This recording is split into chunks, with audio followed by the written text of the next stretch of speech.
Hi, friends. I'm so happy to have you here this afternoon for another session of Spotlight on Arab American Heritage. This is Arab American Heritage Month, and so we are learning all about different things about culture and history and geography and language and all kinds of things. It has been a lot of fun for me to learn a little bit, and I have so much still to learn.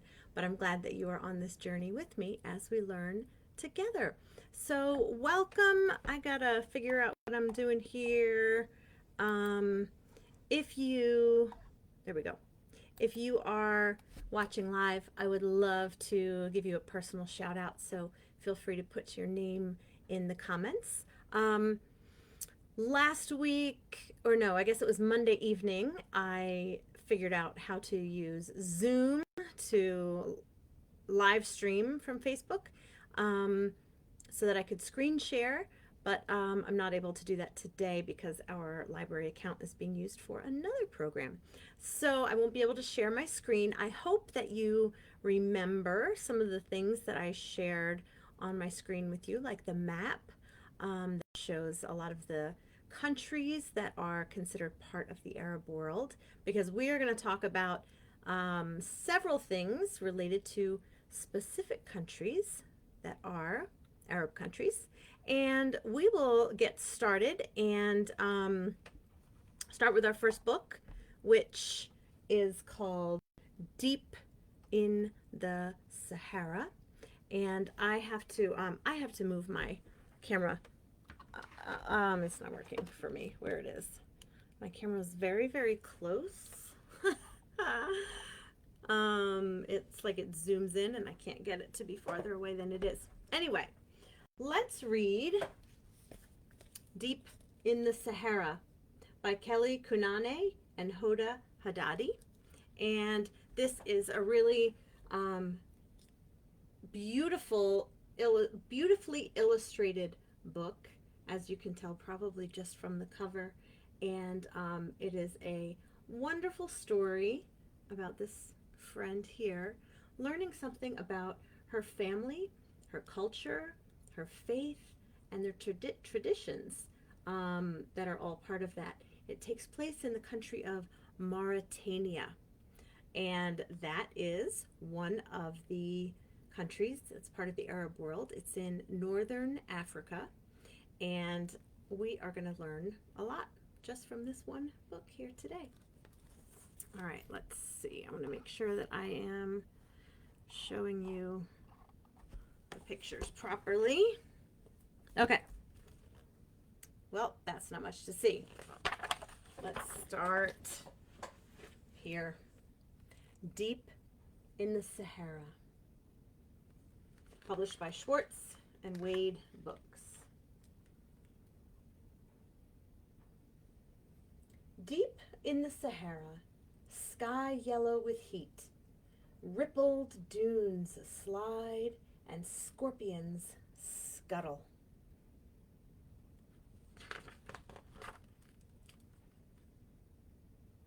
In a pale pink house, the shape of a tall cake, you watch Mama's Mulafa flutter as she prays. More than all the stars in a desert sky, you want a Mulafa, so you can be beautiful too. There's Mama wearing her Mulafa. When you tell this to Mama, she smiles. Lala, a Mulafa is for more than beauty, she says, and her silver heels tick, tick, tick across the tiles.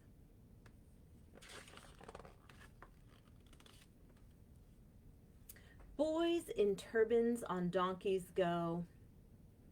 Men in white boo-boo stroll. Your sister Selma in a Mulafa glows. Nothing but dark eyes show. More than all the camels in the land, you want a Mulafa so you can be mysterious too. There's her sister. wearing her beautiful mulafa. And you can see some of the men and boys wearing turbans and wearing boo-boo.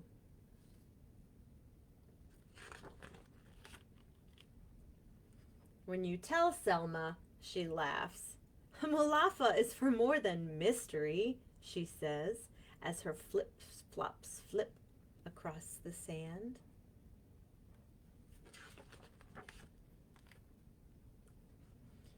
Women whisper on the corner, veiled head to toe in mulafa, color of lime and mango. More than all the gold on a bride's crown, you want a mulafa so you can be a lady too.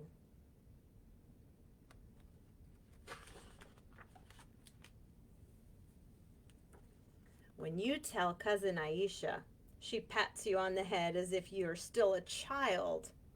Lala, a mulafa is for more than being like us, she says, and saunters away with the women through the dust.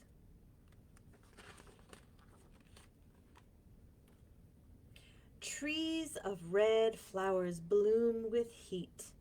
Acacia pods rattle and fruit bats sleep.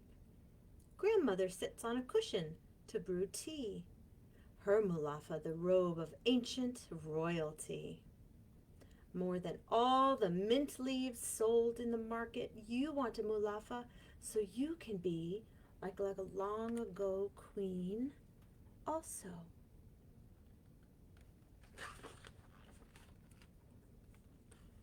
When you tell grandmother, she hums, a mulafa is for more than old traditions, she says, and gives you a glass to sip, minty and sweet with foam.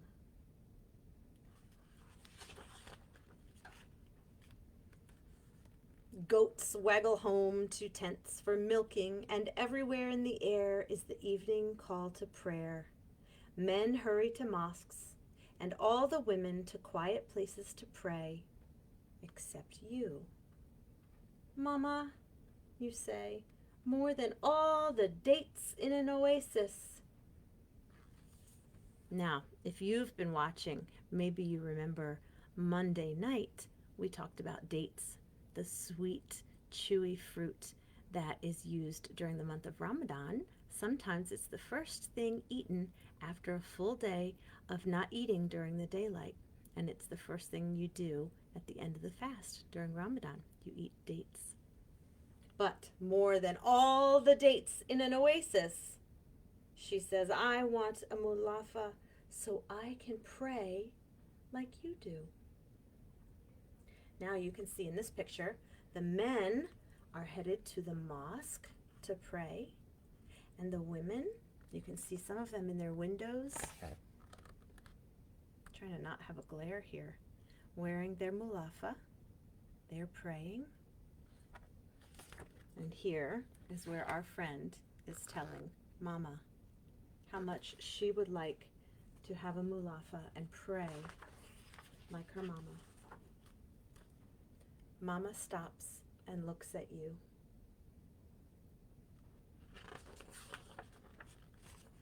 Then she gives one nod. Zain. That means good. And she gathers a mulafa, slips it over your head, under your arm, round and round, a mulafa as blue as the Sahara sky, as blue as the ink in the Quran, as blue as a stranger's eye.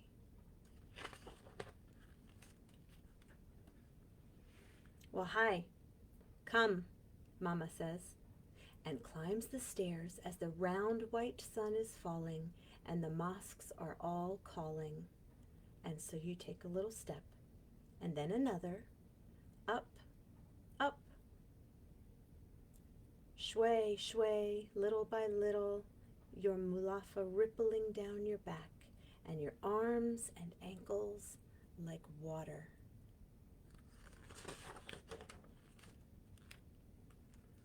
Bats fill the sky, The sun slowly dips behind the dunes, and now, standing on the roof, you understand.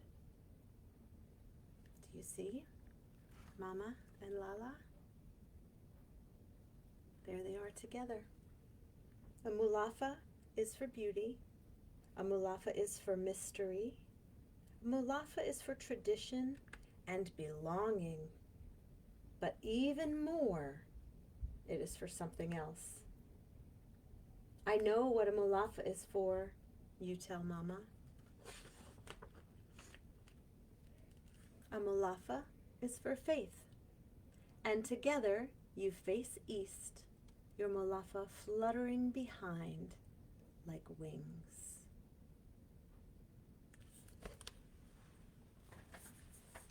I'm going to guess that maybe you've never heard of a Mulafa before.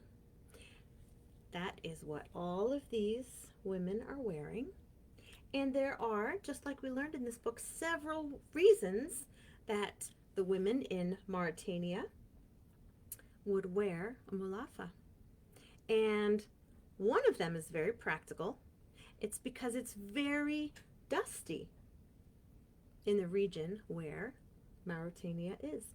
And to wear something like a Mulafa that covers your head and all of your clothes, it keeps your clothes underneath clean, and it keeps you clean. Let's look for the page where the men are wearing boo-boo, because that is what the men wear over their clothing to keep their clothes clean from the dust. See? There are the men and the boys, and that's also why the men wear turbans on their head and the women cover their head to keep the dust out. But there's also another reason, and it is a very special way that women who observe the faith of Islam honor their religion and their traditions. They believe that by covering themselves and their clothes, it helps them to focus more on what is inside than what they look like outside. And it helps them to feel closer to God. The God that they recognize is named Allah. And lots of people all over the world have different names for something they call God. Some people not at all. But most of the people who are from or live in countries in the Arab world practice the faith of Islam. And, whoa, my light went out. It's a motion light. I gotta move more. So in Mauritania, they wear Mulafa, and in some other countries, they wear different kinds of head coverings. Sometimes they're called a hijab. Sometimes they're called a burqa that covers not just their head, but more things. But it is, like the book said, a way for families to feel closer to each other and to their traditions and to their God. There's a lot more to say and to learn than that, but this book, I think, was a great introduction to a little bit of that, and it taught us something about the country of Mauritania. Now, if I could screen share, I would show you on a map where it is, but maybe after this, you will look it up on a map so that you can see where it is. Now, this is, let me see something here. I'm still figuring all this out.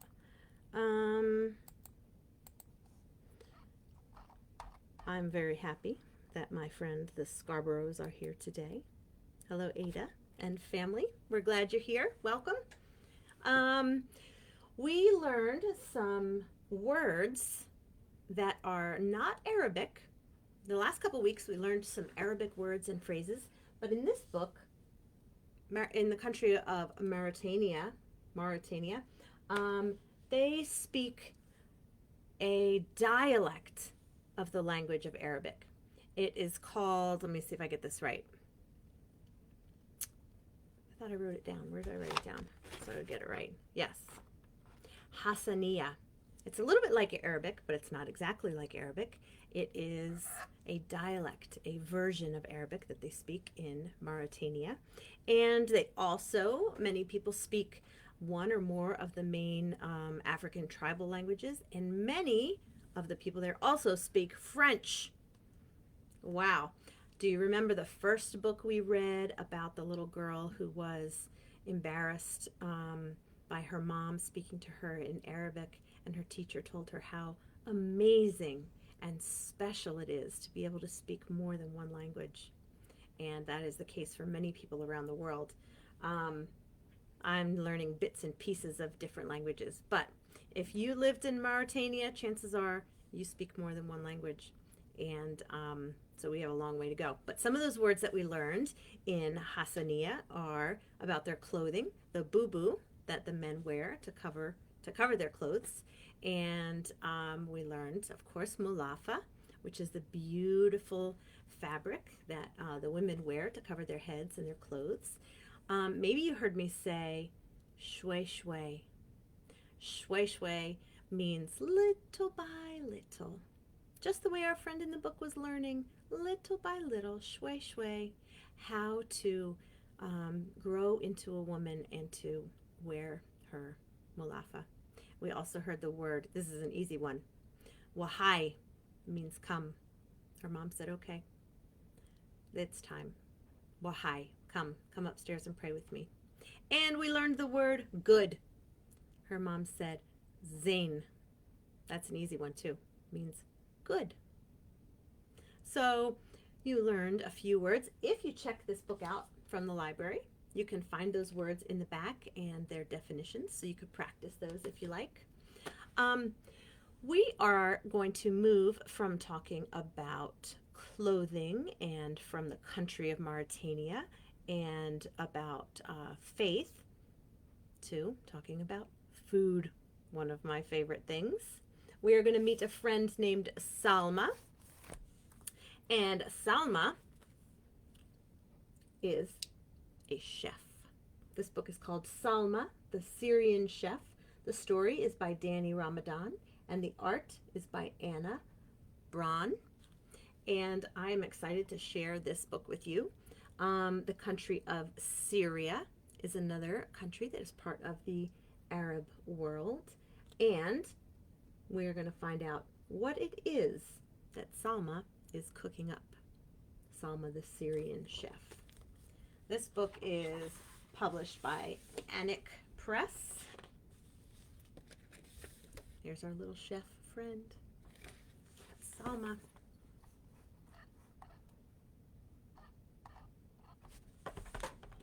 All right. Now, unlike our first book, this book does not take place in a country that's part of the Arab world. This takes place in Vancouver. That is a city in Canada, on the same continent as the United States. Salma watches the Vancouver rain from her apartment window in the Welcome Center. It's different than the sunny days back in Syria. She still can't pronounce Vancouver, but her friends tell her that her ways of saying it are more fun. Vancouver, Salma says to Mama, but Mama is making dinner. Vandurar. Salma rolls her R's, but Mama won't look up from her English homework. Vancouver. Salma finally succeeds, but Mama is busy calling Papa back in Syria. Papa will join them in Canada soon. Salma's heart aches like a tiny fire in her chest when she thinks of Papa. She wonders if Mama's heart is burning too. Mama used to giggle with her friends in the refugee camp. It sounded like the ringing bells on the older boys' bikes.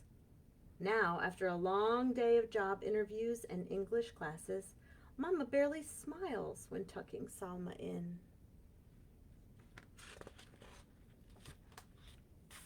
Now, maybe you heard the word refugee, and maybe you've heard that word before, but if you don't know what it is, I encourage you to look it up, read a little more about it, ask your grown-ups.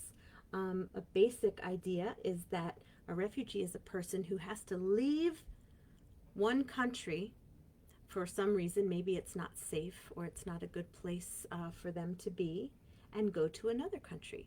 And so the country of Canada has agreed to let Salma and her family and many other families come to their country from Syria because there are things that were happening in Syria that were not safe and not good for Salma and her family. So they are called refugees, and they are staying at a place that helps them get the things they need in order to get settled in a new country.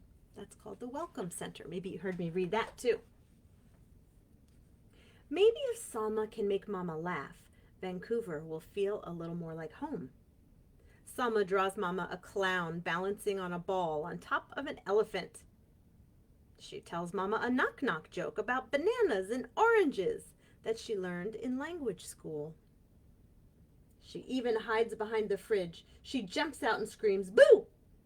But all she gets is Mama's sad smile, full of love, but empty of joy. I want to make Mama laugh. Salma rushes into the playroom and almost crashes into Nancy's chair. She's been sad for a long time. When was the last time you saw Mama happy? Asks Nancy in her broken Arabic. See, this is Nancy, and Nancy is trying to learn Arabic so that she can talk with Salma and her family. And Salma is trying to learn English so she can talk with her new friends in Canada. Salma imagines a waterfall of Mama's many sad faces since they left Syria. How about you draw a picture, Nancy says. Drawing helps me when I forget my good memories. Salma looks at the colorful crayons. Her memories of Mama's smile shine like a beautiful rainbow over that waterfall.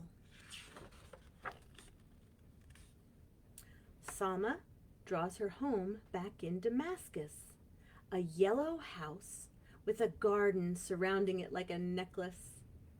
The garden had a tree with green leaves and a bird's nest with 3 little eggs.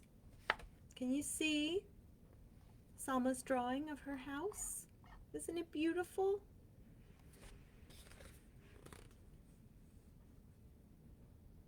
She colors the living room walls purple. Were the walls really purple? Nancy asks. No, Salma says, but it's okay to add new colors to my own memories. She draws Papa at the table. Mama carries a freshly made dish of ful shami, a big smile on her face. Salma can't bring Papa here sooner. She can't rebuild their old home, but suddenly she knows what to do. I think Mama misses Syrian food, Salma tells Nancy and the other kids. I want to make her ful shami. I miss kushari, Eamon says. Salma tastes the salty, spicy Egyptian dish on her tongue. That must be one of her other friends at the Welcome Center who's from Egypt. I miss the way my mama made masala dosa back in India, Ria adds. Evan misses arepas. He just arrived from Venezuela. But none of them have heard of ful shami, and Salma doesn't know how to make it. Do you know how to make ful shami? Salma asks Jad, the Jordanian translator who taught her the English names of the flowers in the community garden. No, but I can find a recipe for you, Jad says. His fingers move swiftly on his keyboard. Then Salma hears the printer ticking. Jad hands Salma a paper with Arabic words. I can do this, she whispers. Then she realizes she doesn't know the English names of any vegetables.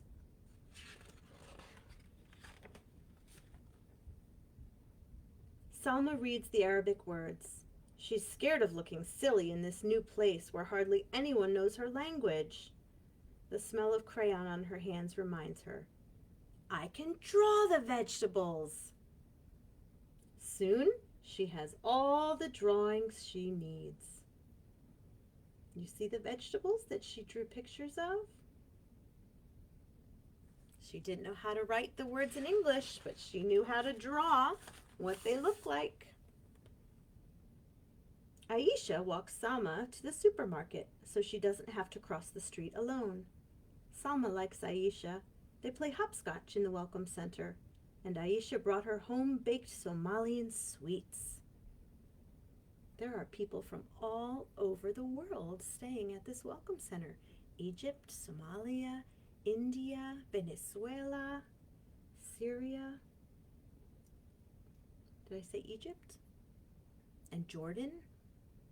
Many places. Shukran. Now, you might remember that word if you've been following all month with Arab American Heritage Spotlights. Shukran means thank you. Remember that? Shukran. Salma thanks Aisha as they wait for the traffic to stop.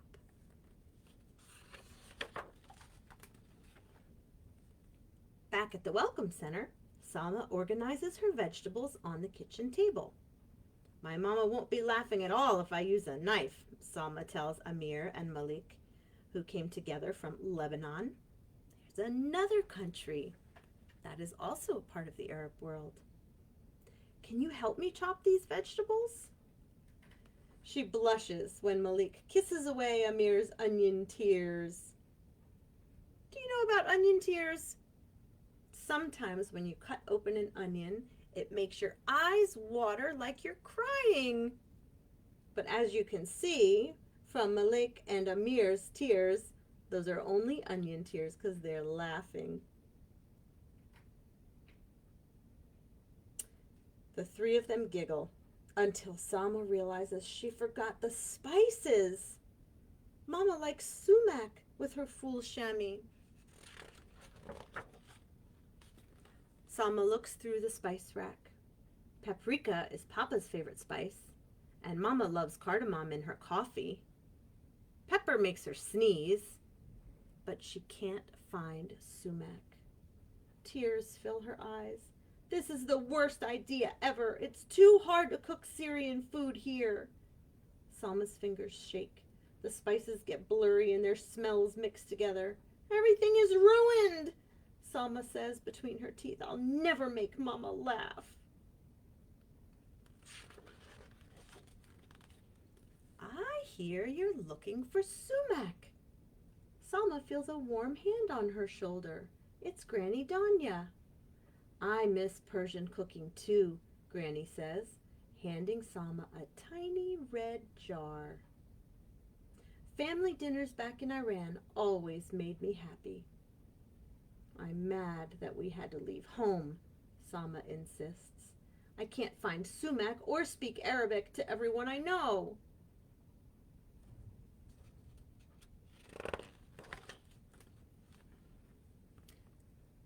Look at those beautiful flowers and all those blossoming trees. Granny Danya points out the window. This home might be different from everything we know, but it's beautiful in its own ways.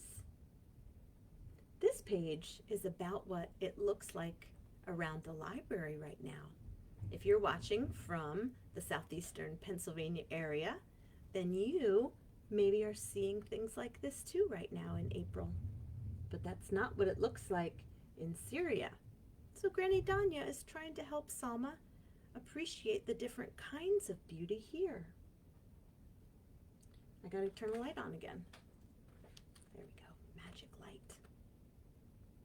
Salma takes a deep breath, filled with the smell of sumac and rain. Her anger escapes a little, like water droplets flying off her hands when she shakes them dry. Salma sprinkles Granny Danya's sumac into the full chamois. It is beautiful, she agrees. One final step. Salma holds the olive oil over the bowl, but it slips out of her hands and crashes to the floor. Amir and Malek help her clean up the glass, but they have no olive oil for her to use. Aisha has never cooked with olive oil before. Granny Danya's bottle is empty. Salma used her money on the other groceries, so she can't buy more. She sits on the floor and cries. Salma feels useless, like an umbrella in a country with no rain. She hides her teary face when Nancy walks by. Nancy stops beside her. What's wrong? Everything, Salma says. All I wanted was to make Mama laugh and look at the mess I made. What I see is a dish made with love, Nancy whispers. I don't think it's missing a thing.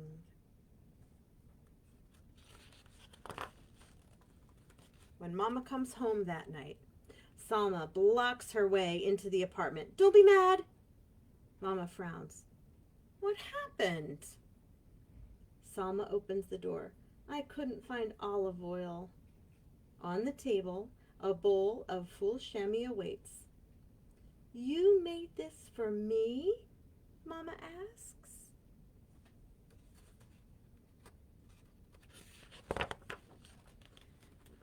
Before Salma can answer, the door opens again. We brought olive oil, Nancy says. Salma jumps in excitement.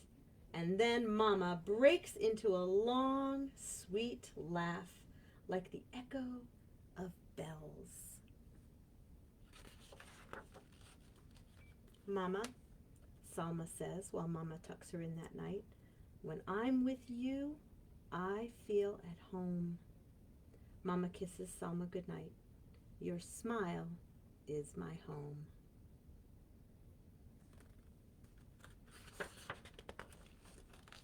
In her dreams that night, Salma rides a bike around Vancouver's seawall. She rings the bell, and Mama laughs beside her. Around her, all her new friends ride their bikes and ring their bells. Salma feels the sun on her face and looks up to a purple sky painted with colors of crayon. That dream goes on all night long. And there is Salma and Mama eating their full chamois.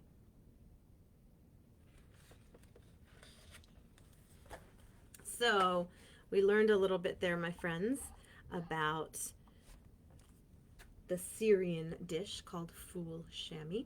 And we learned that there are some vegetables that you can get on the continent of North America that might also be used in cooking in other countries like Syria. And we learned that sumac is something that might be a little bit harder to find, which is something that Salma used very often in Syria. But it's also used in Iran, and Granny Danya from Iran had some sumac for her. And guess what?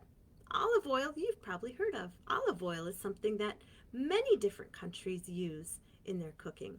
So Salma was able to get some olive oil after all for her full chamois that she made for her mama. And boy, did she make her mama smile and laugh just like she was hoping to. A lot of the people that were staying at this welcome center in Vancouver, Canada, were refugees. They were coming from other places that weren't safe or weren't good places for them to be right now. And so they started out at the welcome center where they learned all kinds of new things because there were people there from many countries that are part of the Arab world and some that aren't.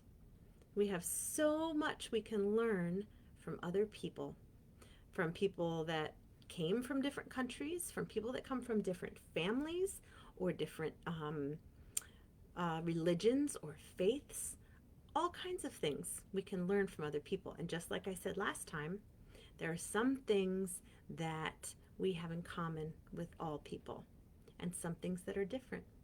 We can probably say everyone loves food, and that's something we can all share. But we might be used to different kinds of food, and we can share that with other people too. And just like I said about the word weird last time, instead of saying that tastes weird or that smells weird or that looks weird about a food that you haven't seen before, you can say wow, I've never tasted that before, or I've never smelled or seen or heard of that before. That looks really interesting. And even better, give it a try. And you can share some of your favorite foods with someone who might not know about them. And then you have even more foods to add to your list of things that you've tried and things that you like. So I encourage you to maybe look up a recipe for fool chamois. See if you might try making it one day with your family. And also some of the other different foods that were mentioned in this book, like Aman from Egypt, Mrs. Kushari. What do you think that is? It says that it's salty and spicy. Maybe you could try that sometime. And Ria misses her masala dosa. That's something I've had and I love it. It's delicious. When I tried it, it got added to my list of new favorite foods. Maybe you can look that up from India. And Evan from Venezuela misses arepas.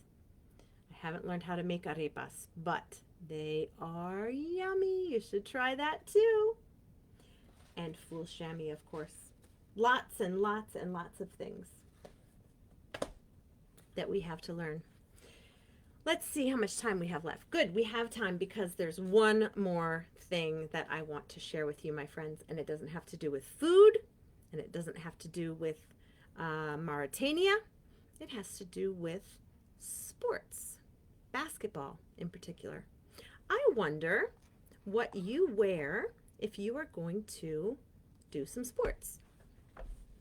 Maybe all kinds of different things you might choose for different sports. But if you were a person who is a Muslim and you were a woman, and part of being a Muslim woman meant that you covered your head when you were outside of your house, you would need to wear something even while you were playing sports, unless you were playing sports by yourself in your bedroom, which is not as much fun. So many Muslim women wear something called a hijab. And if you look at the cover of this book, you can see there are all kinds of people on the cover, but in particular, there is one woman here wearing a hijab. Now, this woman is the woman we're going to learn about. She's just one of many people in this book, first generation. 36 trailblazing immigrants and refugees. We learned what refugee means, right? And an immigrant is someone who comes into another country, could be for any variety of reasons. And refugees who make America great. So, if you want to hear about more than just a couple of the amazing immigrants and refugees in this book, you'll have to check it out. But for today, we're going to hear about this amazing person here.